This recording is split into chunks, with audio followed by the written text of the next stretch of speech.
diabetes after the Greek word for sieve, because the symptomatic incessant thirst and urination made the body act as a sieve. 3 centuries later, Indian physicians noted that the urine of their diabetic patients tasted sweet, like honey, but they did not know why. For the next 13 centuries, little more was learned. In the 18th century, an Englishman named Matthew Dobson determined that the sweet, sticky substance found in diabetic urine was sugar. His important contribution ushered in a series of advances during the 19th century. In 1856, Claude Bernard, the French physician known as the father of physiology, postulated that the pancreas was the probable source of the disease. In 1889, Germany's Oskar Minkowski and Joseph von Mering definitively confirmed the central role of the pancreas. After removing the organ from a dog, the animal exhibited all the classic symptoms of diabetes. This monumental discovery launched a decades-long search for a mysterious substance in the pancreas. Germany's Paul Langerhans described a cluster of cells that he separated from the pancreas in 1869, but he did not investigate its purpose. In 1889, France's Édouard Laguesse named these cells the islets of Langerhans after their discoverer, and suggested these cells lower blood glucose levels. As the 20th century dawned, Belgium's Jean de Meyer named the mysterious pancreatic substance insulin, from the Latin word for island, yet its existence was only a scientific speculation. Around the world, the search for insulin continued. Germany's Georg Sulzer claimed to have isolated the pancreatic substance in 1906, going as far as obtaining a patent in 1912. Unfortunately, he was unable to produce enough consistently effective extract to prove it.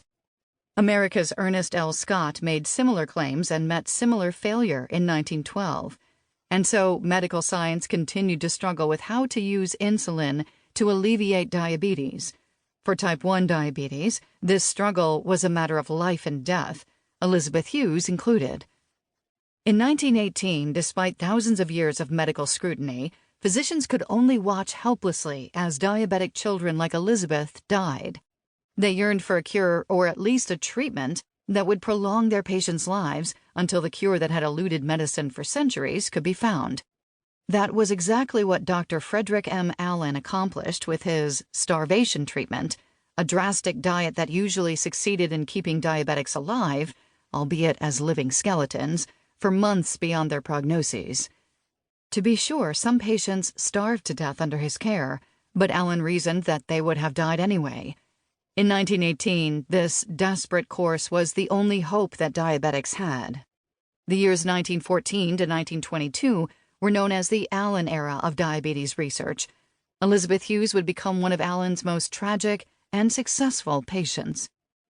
Ironically, a cure for diabetes couldn't have been farther from the mind of the man who would be at the very center of its discovery. In 1918, Frederick Banting was too busy tending to wounded soldiers in the fetid trenches of Cambrai, France, to think about medicine's next marvel.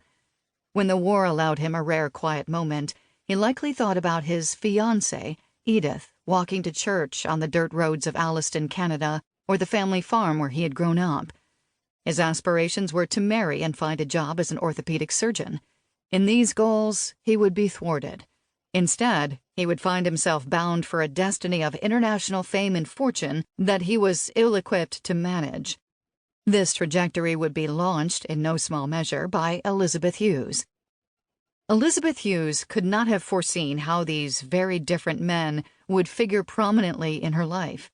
In 1918, she was a healthy, adventurous American girl, destined for all the promise and privilege that her famous parentage afforded her. Everything would change in 1919. 1. Christchurch, Cranbrook, Bloomfield Hills, Michigan, 1981. On Tuesday, April 28, 1981, mourners began to converge on the wet streets around Christchurch, Cranbrook in Bloomfield Hills, Michigan. Emerging from their late-model cars, they tucked under umbrellas and made their way through the raw spring air toward the carillon bells ringing from the tower. Inside the sanctuary,